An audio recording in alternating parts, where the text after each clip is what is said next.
आपका यूनिक प्रज्ञान यूट्यूब परिवार में हार्दिक स्वागत है, वंदन है, अभिनंदन है। प्यारे साथियों, अगर आप पीएचडी जैसी प्रवक्ता LT grade UGC net JRF आदि विभिन्न प्रतियोगी परीक्षाओं की तैयारी कर रहे हैं तो यह वीडियो होने वाला है आपके लिए काफी महत्वपूर्ण, क्योंकि आज के इस वीडियो में हम लोग द्विवेदी युगीन साहित्य अथवा जागरण सुधार काल से संबंधित वस्तुनिष्ठ प्रश्नों का करने वाले हैं अध्ययन। तो आज की इस पाठचर्या को प्रारंभ करें इससे पूर्व अगर वीडियो को पहली बार देख रहे हैं तो चैनल पर नए हैं तो कृपया चैनल को सब्सक्राइब, वीडियो को लाइक और शेयर करना बिल्कुल ना भूलें। तो बिना समय गंवाए प्रारंभ करते हैं पाठचर्या और देखते हैं आज की पाठचर्या का पहला प्रश्न। द्विवेदी युग का नामकरण किस साहित्यकार के नाम पर हुआ, इसका आपको जवाब बताना है। द्विवेदी युग का नामकरण जो हुआ था वह महावीर प्रसाद द्विवेदी जी के नाम पर हुआ था। विकल्प 3 इस प्रश्न का बिल्कुल सही जवाब। अगला प्रश्न, द्विवेदी युग को जागरण सुधार काल भी कहा जाता है, यह नाम किस विद्वान द्वारा दिया गया है? यानी द्विवेदी युग को जागरण सुधार काल कहने वाले कौन हैं? और जवाब में आपने चुन लिया डॉक्टर नगेंद्र को, तो विकल्प 1 इस प्रश्न का बिल्कुल सही जवाब। अगला प्रश्न है कि रविंद्रनाथ ठाकुर को किस वर्ष गीतांजलि कृति के लिए नोबेल पुरस्कार दिया गया? रविंद्रनाथ ठाकुर को गीतांजलि कृति के लिए नोबेल पुरस्कार किस वर्ष दिया गया? तो जवाब हो जाएगा सन 1913 ईस्वी में। विकल्प 2 इस प्रश्न का बिल्कुल सही जवाब।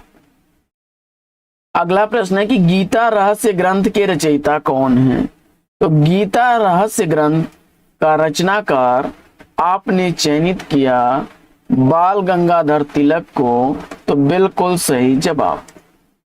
अगला प्रश्न, सरस्वती पत्रिका का प्रकाशन किस वर्ष प्रारंभ हुआ?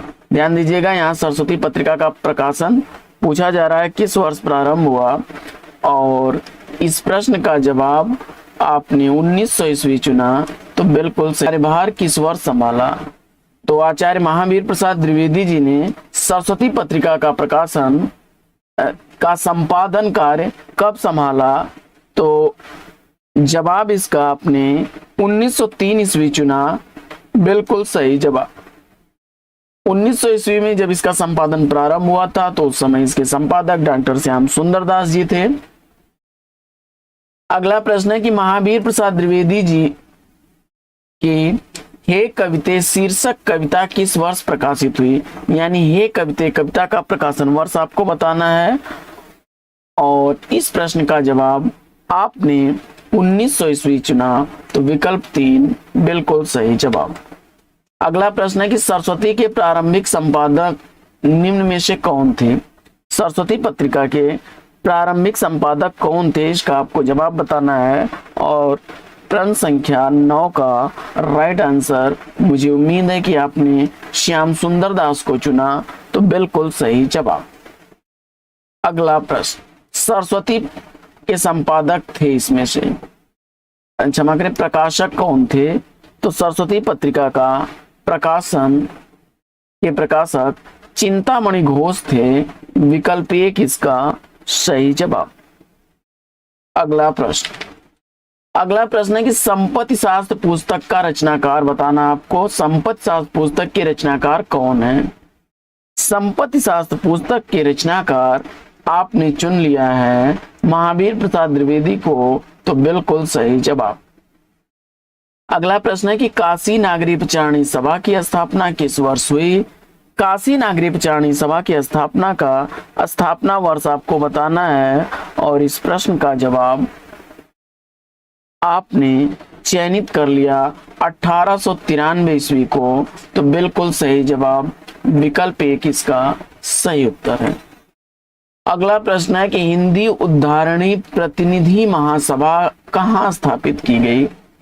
हिंदी उद्धारणी प्रतिनिधि महासभा कहाँ स्थापित की गई, और इस प्रश्न का जवाब आपने चुन लिया विकल्प 4 प्रयागराज, तो बिल्कुल सही जवाब। अगला प्रश्न है कि काशी नागरी पिचारणी सभा के संस्थापकों में निम्नलिखित में से कौन से नहीं हैं? प्रश्न संख्या 14 का सही उत्तर आपने चयनित किया आचार्य महावीर प्रसाद द्विवेदी जी को, तो बिल्कुल सही जवाब विकल्प ए। बाबू श्याम सुंदर दास, राम नारायण मिश्र और ठाकुर शिव कुमार सिंह इसके संस्थापकों में हैं, जबकि महावीर प्रसाद द्विवेदी जी नहीं हैं। अगला प्रश्न है कि स्नेही किस कवि का उपनाम है? स्नेही किस कवि का उपनाम है? और प्रश्न संख्या 15 का सही उत्तर आपने चुना गया प्रसाद शुक्ल स्नेही, तो बिल्कुल सही जवाब विकल्प 2 इसका राइट आंसर है। अगला प्रश्न है कि रामचंद्र शुक्ल जी की कविता क्या है निबंध पहले पहल किस पत्रिका में प्रकाशित हुआ? आचार्य शुक्ल द्वारा लिखा गया निबंध कविता क्या है पहले पहल सरस्वती पत्रिका में प्रकाशित हुआ, विकल्प 2 इसका सही जवाब। अगला प्रश्न है कि कवि और कविता का किसका निबंध है? तो कवि और कविता निबंध का निबंधकार आपने चुन लिया महावीर प्रसाद द्विवेदी जी को, तो बिल्कुल सही जवाब। कविता क्या है यह निबंध शुक्ल जी का है और कवि और कविता महावीर प्रसाद द्विवेदी जी का है। अगला प्रश्न है कि द्विवेदी युग की प्रमुख काव्य भाषा कौन सी थी? इसका आपको जवाब बताना है। प्रश्न संख्या 18 का राइट आंसर आपने चुन लिया विकल्प इसमें 3 खड़ी बोली, तो बिल्कुल सही जवाब। अगला प्रश्न है कि नाथूराम शर्मा शंकर किस युग के कवि हैं? प्रश्न संख्या 19 का सही उत्तर आपने चुना विकल्प 1 द्विवेदी युग, तो बिल्कुल सही जवाब। अगला प्रश्न, द्विवेदी युग में भारतेंदु प्रगेंदु उपाधि से किस कवि को सुशोभित किया गया? भारतेंदु प्रगेंदु उपाधि से सुशोभित होने वाले रचनाकार को आपको बताना है और इस प्रश्न का जवाब आपने चुन लिया नाथूराम शर्मा शंकर को, तो विकल्प 4 बिल्कुल सही जवाब। अगला प्रश्न है कि द्विवेदी युगीन कौन से कवि प्रायः अतिशयोक्तिपूर्ण कविता लिखते थे? इसका आपको जवाब बताना है। प्रश्न संख्या 21 का सही जवाब आप चयनित करिए और इस प्रश्न का राइट आंसर आपने अगर चुन लिया है नाथूराम शर्मा शंकर को, तो विकल्प 1 इस प्रश्न का बिल्कुल सही जवाब। अगला प्रश्न है कि मैथिली शरण गुप्त जी की प्रारंभिक कविताएं किस पत्रिका में प्रकाशित होती थी? मैथिली शरण गुप्त जी की प्रारंभिक कविताएं किस पत्रिका में प्रकाशित होती थी? इसका आपको जवाब बताना है और प्रश्न संख्या 22 का सही उत्तर आपने चुना विकल्प 2 वैश्योपकारक, तो विकल्प 2 इस प्रश्न का राइट आंसर है। अगला प्रश्न है कि किस कवि को राष्ट्र कवि की उपाधि दी गई? तो राष्ट्र कवि की उपाधि से संबोधित किए जाने वाले कवि के रूप में आपने इसमें चुन लिया है मैथिली शरण गुप्त को, तो बिल्कुल सही जवाब विकल्प 3। अगला प्रश्न है कि मैथिली शरण गुप्त की प्रथम पुस्तक इसमें से कौन सी है? मैथिली शरण गुप्त की पहली पुस्तक इसमें कौन सी है? और आपने रंग में भंग विकल्प 1 का चयन किया, बिल्कुल सही जवाब। अगला प्रश्न है कि मैथिली शरण गुप्त जी को उनकी किस रचना के आधार पर उन्हें राष्ट्र कवि की उपाधि दी गई? तो महात्मा गांधी जी ने उनकी रचना 1912 ईस्वी की प्रकाशित भारत भारती से प्रभावित होकर के उन्हें राष्ट्र कवि की संज्ञा दी थी। अगला प्रश्न है कि गुप्त जी ने कितने महाकाव्यों का प्रणयन किया है? तो मैथिली शरण गुप्त जी द्वारा लिखे गए 3 महाकाव्य हैं, विकल्प 2 इसका राइट आंसर है। अगला प्रश्न है कि किस कवि को खड़ी बोली का प्रथम कवि माना जाता है?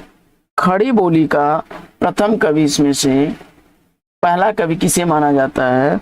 और इस प्रश्न का जवाब अगर आपने चुन लिया है श्रीधर पाठक को, तो बिल्कुल सही जवाब। अगला प्रश्न है कि मैथिली शरण गुप्त जी का जन्म कहाँ हुआ था? मैथिली शरण गुप्त जी का जन्म कहाँ हुआ था, इसका आपको जवाब बताना है। और इस प्रश्न का जवाब चिरगांव झांसी चुन लिया आपने, बिल्कुल सही जवाब। अगला प्रश्न है कि पूर्ण किस कवि का उपनाम है, पूर्ण किस कवि का उपनाम है, तो प्रश्न संख्या 29 का सही जवाब आपने विकल्प 3 राय देवी को चुना, राय देवी प्रसाद पूर्ण, तो बिल्कुल सही जवाब।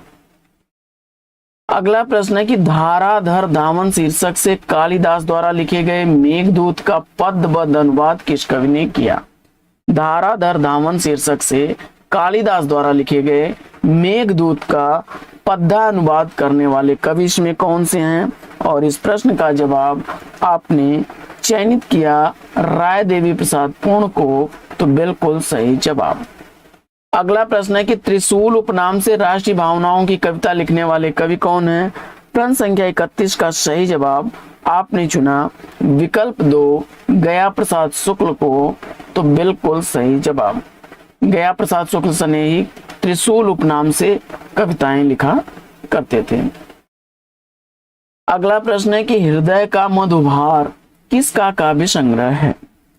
हृदय का मधुभार काव्य संग्रह के रचनाकार कौन है, और इस प्रश्न का जवाब आपने प्रश्न संख्या 32 का सही उत्तर रामचंद्र शुक्ल बताया, बिल्कुल सही जवाब।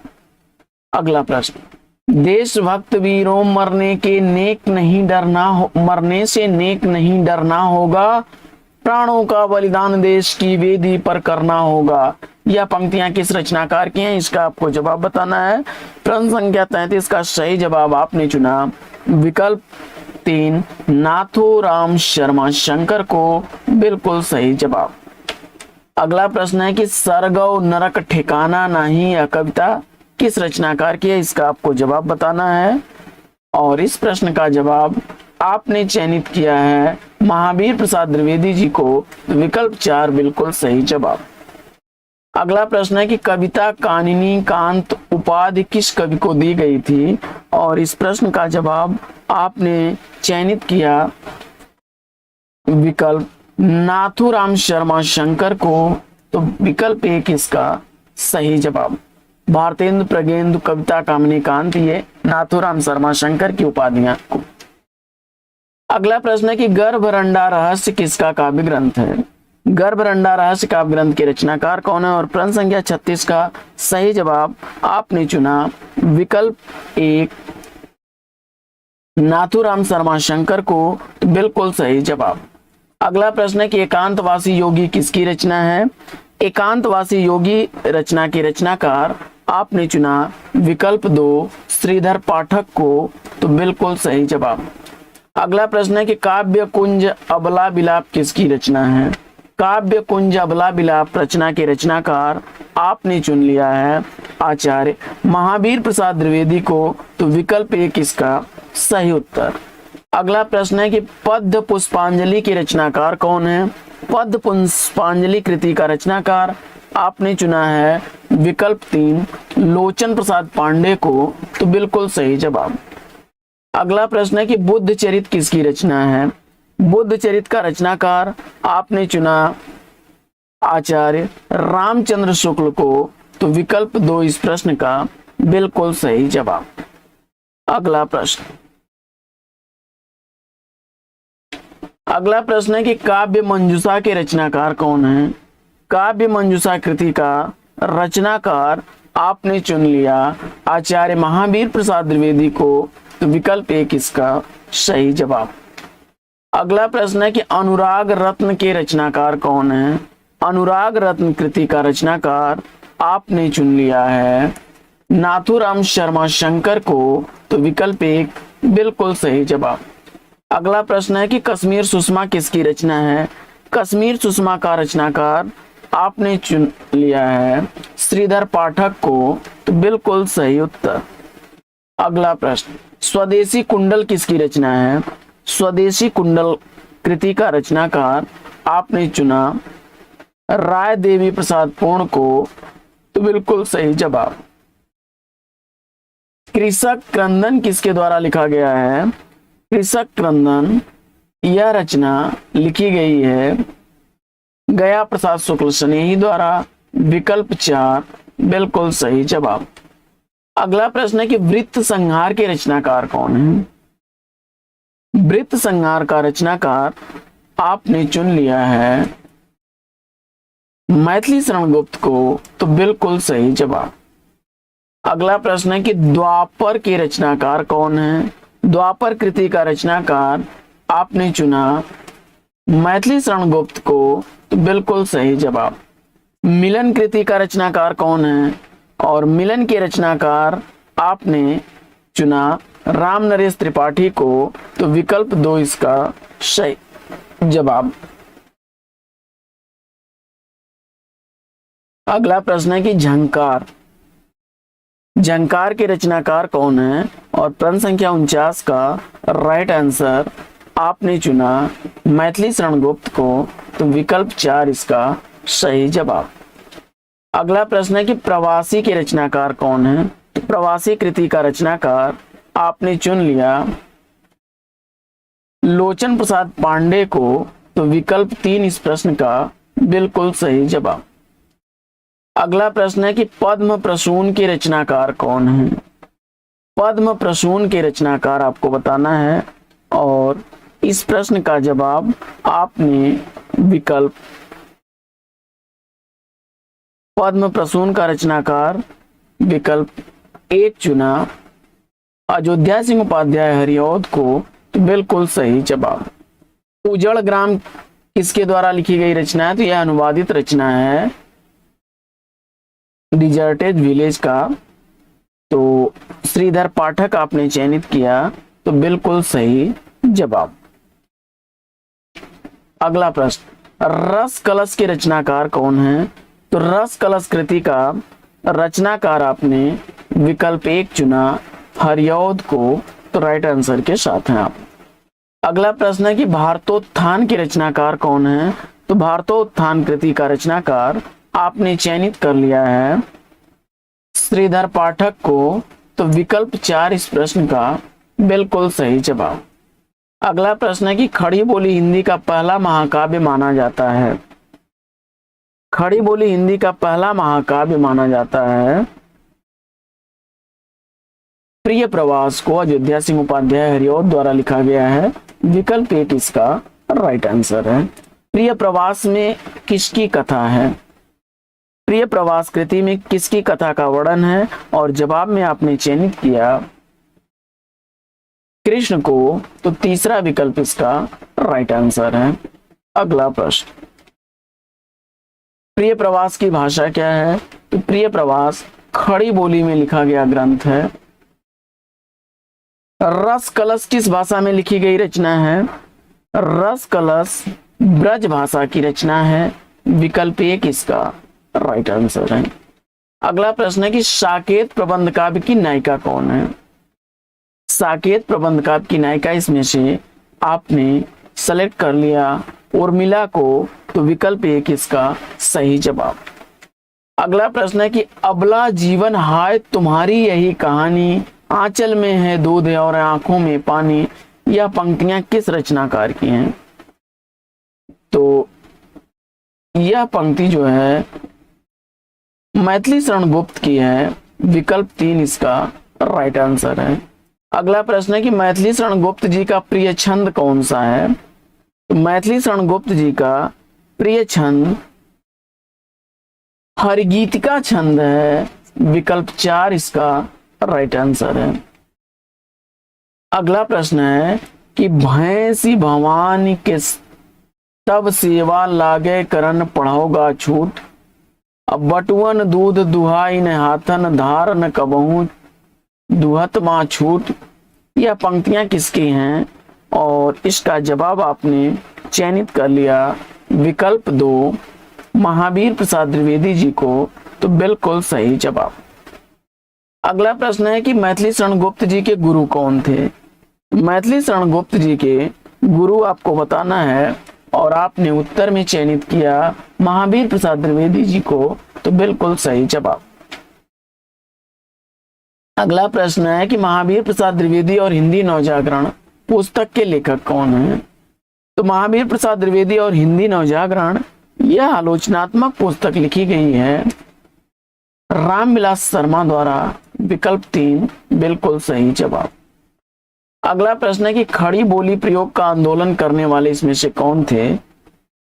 खड़ी बोली आंदोलन का प्रयोग करने वाले खड़ी बोली प्रयोग का आंदोलन करने वाले थे अयोध्या प्रसाद खत्री जी।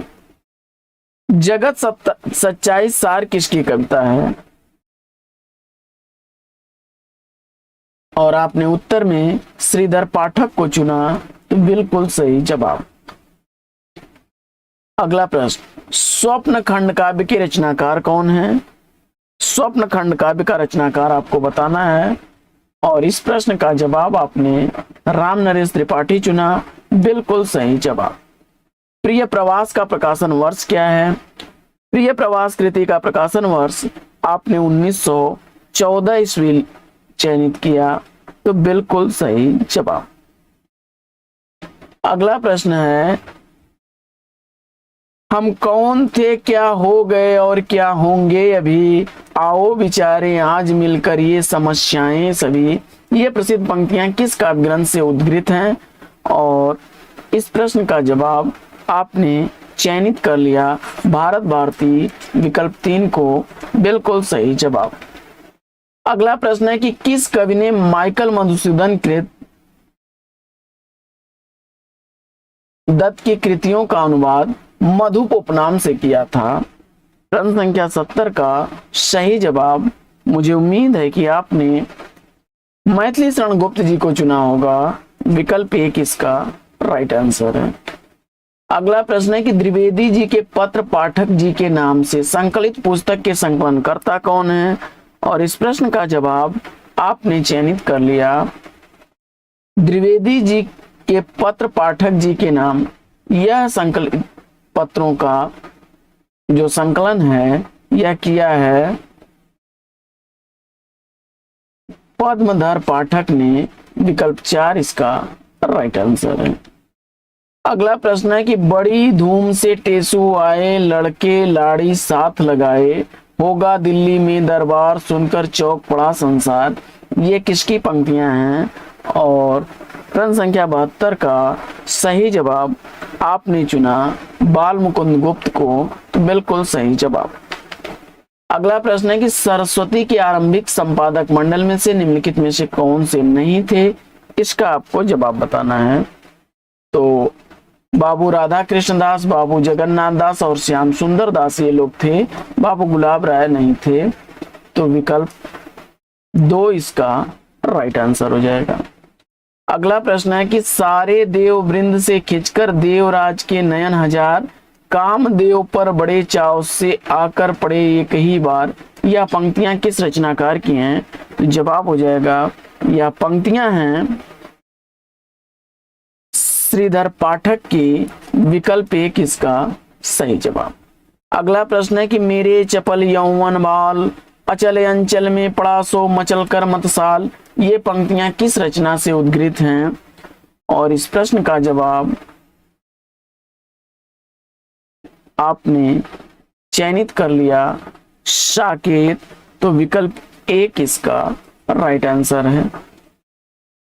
अगला प्रश्न, निम्न में से कौन स्वच्छंदतावादी कवि नहीं है? इसका आपको जवाब बताना है। और स्वच्छंदतावादी कवि इसमें श्रीधर पाठक, राम नरेश त्रिपाठी और रूप नारायण पांडे ये स्वच्छंदतावादी कवियों की श्रेणी में आते हैं। अयोध्या सिंह उपाध्याय हरिऔध को आपने चुना, तो बिल्कुल सही जवाब। अगला प्रश्न है कि लिखो न करो लेखनी बंद, श्रीधर सम सब कवि स्वच्छंद। ये पंक्तियां किसकी हैं? तो इस प्रश्न का जवाब आपने श्रीधर से याद रखिएगा, श्रीधर पाठक, विकल्प 4 बिल्कुल सही जवाब। अगला प्रश्न है कि जगत है सच्चा तनिक न कच्चा, समझो बच्चा इसका भेद। किसकी पंक्तियां हैं? और इस पंक्ति का रचनाकार आपने श्रीधर पाठक को चुना, तो बिल्कुल सही जवाब। अगला प्रश्न है, बड़ा इंपॉर्टेंट प्रश्न है कि महावीर प्रसाद द्विवेदी ने सरस्वती पत्रिका का संपादन कब से कब तक किया? तो उन्होंने सरस्वती पत्रिका का संपादन 1903 ईस्वी से 1920 ईस्वी तक किया, विकल्प 3 इसका राइट आंसर है। अगला प्रश्न है कि कुमार संभव सार किसकी रचना है? कुमार संभव सार कृति का रचनाकार आपने चुना आचार्य महावीर प्रसाद द्विवेदी को। बिल्कुल सही जवाब।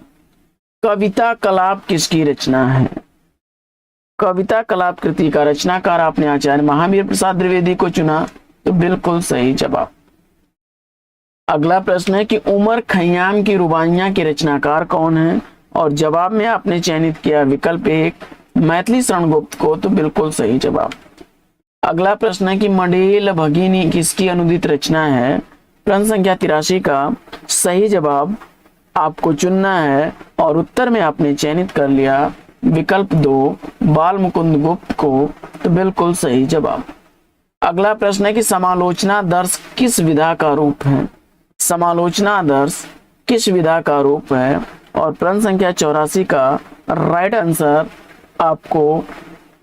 आपने सेलेक्ट कर लिया काव्य, तो बिल्कुल सही जवाब। अगला प्रश्न, हिमकिरीटनी कविता के रचनाकार कौन है? हिमकिरीटनी कविता का रचनाकार आपने चुना माखनलाल चतुर्वेदी को, बिल्कुल सही जवाब। कविता कौमुदी काव्य संग्रह के रचनाकार कौन है? जवाब में आपने रामनरेश त्रिपाठी चुना, बिल्कुल सही जवाब। पंचवटी किसका प्रबंध काव्य है? पंचवटी प्रबंध काव्य का रचनाकार आपने मैथिली शरण गुप्त को चुना, तो बिल्कुल सही जवाब। नहुस काव्य कृति के रचनाकार कौन है? तो नहुस काव्य के रचनाकार मैथिली शरण गुप्त हैं। प्लासी का युद्ध अनुदित काव्य रचना के रचनाकार कौन है? और इस प्रश्न का जवाब आपने विकल्प 2 मैथिली शरण गुप्त को चुना, बिल्कुल सही जवाब। अगला प्रश्न है कि गंगा अवतरण काव्य रचना के रचनाकार कौन है? और इस प्रश्न का जवाब आपने विकल्प 4 जगन्नाथ दास रत्नाकर को चुना, तो बिल्कुल सही जवाब।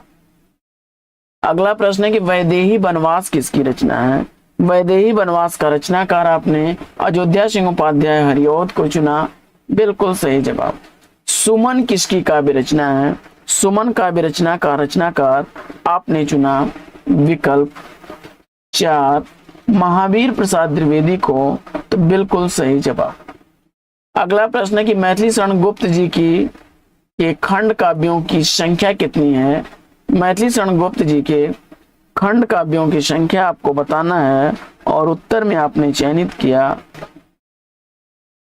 अगला प्रश्न है कि मैथिली शरण गुप्त मूलतः भक्त कवि हैं, तो वे कैसे भक्त कवि हैं? और जवाब में आपने चुन लिया राम भक्त, तो बिल्कुल सही जवाब। भारत भारती का प्रकाशन वर्ष क्या है? जवाब में आपने चुना 1912 ईस्वी, बिल्कुल सही जवाब। अगला प्रश्न है कि मैथिली शरण गुप्त किस युग के कवि हैं? जवाब में आपने चुना द्विवेदी युग, बिल्कुल सही जवाब। और अगला प्रश्न है कि मैथिली शरण गुप्त का जन्म वर्ष क्या है? प्रश्न संख्या 98 का राइट आंसर आपने 1886 चुना, तो बिल्कुल सही जवाब। अगला प्रश्न है कि कानन कुसुम काव्य रचना किसकी है? कानन कुसुम काव्य रचना की रचनाकार आपने चुना मुकुटधर पांडे को, बिल्कुल सही जवाब।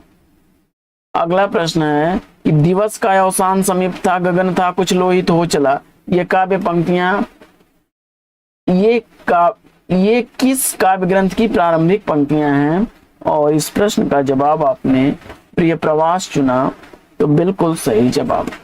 अगला प्रश्न है कि निम्न में से कौन प्रमुख कोशकार हैं? तो कोशकार के रूप में इसमें आपने रामचंद्र वर्मा को चुना, सही जवाब। अगला प्रश्न है कि कामता प्रसाद गुरु की पहचान किस रूप में है? और इस प्रश्न का जवाब आपने व्याकरण को चुना, तो विकल्प 3 इसका राइट आंसर। अगला प्रश्न है कि श्रीदामा नाटक के रचयिता कौन है? प्रश्न संख्या 103 का सही उत्तर आपने राधाचरण गोस्वामी को चुना, बिल्कुल सही जवाब। अगला प्रश्न है कि बालकृष्ण भट्ट द्वारा लिखा गया वेणु संहार किस विधा की रचना है?